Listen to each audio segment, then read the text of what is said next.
एक दिन पहले वो नोटिस थमाया, अगले दिन जाके डिमोलिश कर दिया। ये जो तरीका है कि आप सैटरडे को कार्रवाई करें ताकि आप संडे को अदालत में न जा सकें, ये जो तरीके इख्तियार किए जा रहे हैं, ये हथकंडे, इसके खिलाफ भी हम अदालत का दरवाजा खटखटाएंगे। वो लोग जो हेट स्पीचेस पैदा कर रहे हैं, जो कब्जे मारने पर तुले हुए हैं, ऐसे लोगों की संख्या बहुत कम है, लेकिन मेजॉरिटी खामोश बैठी हुई है। तो हम मेजॉरिटी के दिल पे दस्तक देने के लिए कि आप सोसाइटी को दो हिस्सों में डिवाइड कर दीजिए, हिंदू मुस्लिम में, और अपना वोट बटोरना शुरू कीजिए। तो हम इस पूरे अभियान की हवा निकालेंगे। कल की मीटिंग में तमाम बड़ी तंजीमों के जिम्मेदार मौजूद थे और ये फैसला हुआ है कि हम जो मजलिस अमल बना रहे हैं इस काम को करने के लिए, उसमें सब बड़ी और संस्थाओं के जिम्मेदार लोग शामिल हैं। देखिए, पहली बात तो ये कि हमने ये जो कल की वर्किंग कमेटी की मीटिंग में चंद बहुत बेसिक फैसले किए।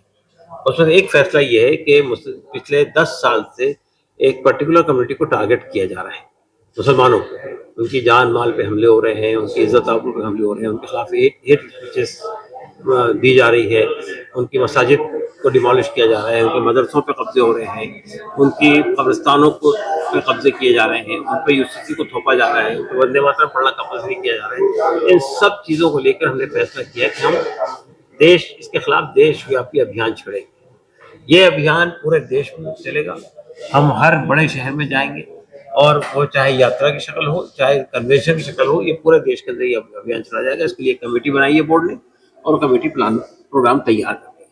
तो पहली बात ये होगी कि हम महसूस कर रहे हैं कि चाहे वो वो लोग जो हेट स्पीचेस पैदा कर रहे हैं, जो कब्जे मारने पर तुले हुए हैं, ऐसे लोगों की संख्या बहुत कम है, लेकिन मेजॉरिटी खामोश बैठी हुई है। तो हम मेजॉरिटी के दिल पे दस्तक देने के लिए, जितने भी पीस लविंग लोग हैं, जितने भी इंसाफ पसंद लोग हैं, जितने भी डेमोक्रेटिक वैल्यूज में यकीन रखते हैं, उनके दिलों पे दस्तक देने के लिए जाएंगे और उनको कहेंगे कि अब आपका खड़ा होना जरूरी हो गया। वो पूरा मामला हमारे संज्ञान में है। बाड़मेर के सिलसिले में जो भी बात फैसले हुए हैं, जैसलमेर और बाड़मेर में जो बॉर्डर इलाके हैं, वहाँ पे मस्जिदों को 50 किलोमीटर के अंदर मस्जिदें होनी चाहिए, उसके बाहर नहीं हो सकती है।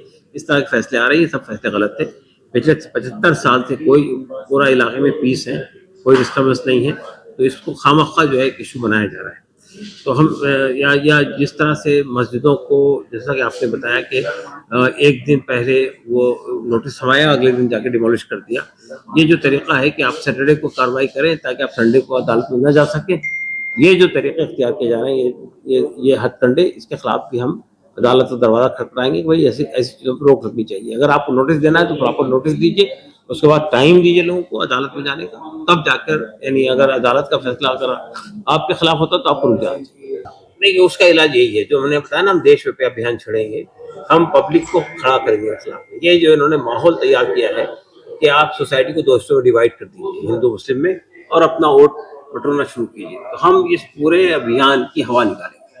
हम ये जो हिंदुओं के अंदर नफरत का माहौल पैदा करने की कोशिश की जा रही है, हम उसके बिल्कुल बरक्स जो है, यानी मोहब्बत का कारवां निकालेंगे और उनके दिलों को दस्तक देंगे और उनको खड़ा करेंगे। भाई ये एक पर्टिकुलर कम्युनिटी का नुकसान नहीं हो रहा है, पूरे देश का नुकसान हो रहा है। उसके उसके उसकी उसकी यानी जो रिसोर्सेज है उसका नुकसान हो रहा है, तो इसके खिलाफ उनको खड़ा होना चाहिए। नहीं, देखिए, असल में हमारा जो कैंपेन होगा वो पीसफुल कैंपेन होगा पूरे मुल्क में। हमारी कोशिश ये होगी कि जितने ऐसे लोग हैं जो अफेक्टेड है वो भी शामिल हो, जो लोग यानी चाहते हैं कि देश का माहौल खराब ना हो वो शामिल हो, सिविल सोसाइटी के लोग शामिल हो, ह्यूमन राइट्स के लोग शामिल हो, सबको साथ लेके चलने की कोशिश। कल की मीटिंग में तमाम बड़ी तंजीमों के जिम्मेदार मौजूद थे और ये फैसला हुआ है कि हम जो मजलिस अमल बना रहे हैं इस काम को करने के लिए, उसमें सब बड़ी और संस्थाओं के जिम्मेदार लोग शामिल हैं। तो इसका मतलब ये कि उन सबका समर्थन रहेगा हमारा। देखिए, अगर अगर अगर चंद लोग हैं तो उनके खिलाफ तो कार्रवाई हो सकती है, लेकिन अगर पूरा मॉब है, पूरी मेजॉरिटी साथ में आपके, तो उनके खिलाफ कार्रवाई नहीं कर सकती। तो हम तो यानी बाहर के लोग भी होंगे जो जाएंगे जुलूस के अंदर, जो यात्राओं में बाहर के लोग भी शामिल होंगे, वहाँ के लोग भी शामिल होंगे। तो वो एक बड़ी बड़ी रैली होगी, तो आपके पूरे लोगों के खिलाफ कार्रवाई करेंगे, ये तो पॉसिबल नहीं। ये देखिए, यूपी के अंदर तो सब लॉलेसनेस चल रही है और वहाँ पर सरकार ये समझती है कि वो जो चाहे कर सकती है, उसको किसी ना डर है अदालत का, ना कानून का डर है। वो जो चाहे करती है, कहीं इनकाउंटर कर देती है, किसी को डिमोलिश कर देती है, उसको उसको कोई डर नहीं किसी अदालत का, किसी कार्रवाई। लेकिन हम समझते हैं कि जब जनता खड़ी होगी, अब देखिए जनता में कहीं आक्रोश होता है, जनता खड़ी होती है तो उसको अब दबाना इतना आसान नहीं होता। हाँ, पार्टी का प्लान भी है हमारे। हम सरकारों से बात करेंगे, सेंट्रल गवर्नमेंट से भी और स्टेट गवर्नमेंट से, उन सरकारों से भी जहाँ पे मसला है, उन सरकारों से भी जहाँ मसला नहीं है लेकिन मसला आगे पैदा हो सकता है, हम सबसे मुलाकात करेंगे।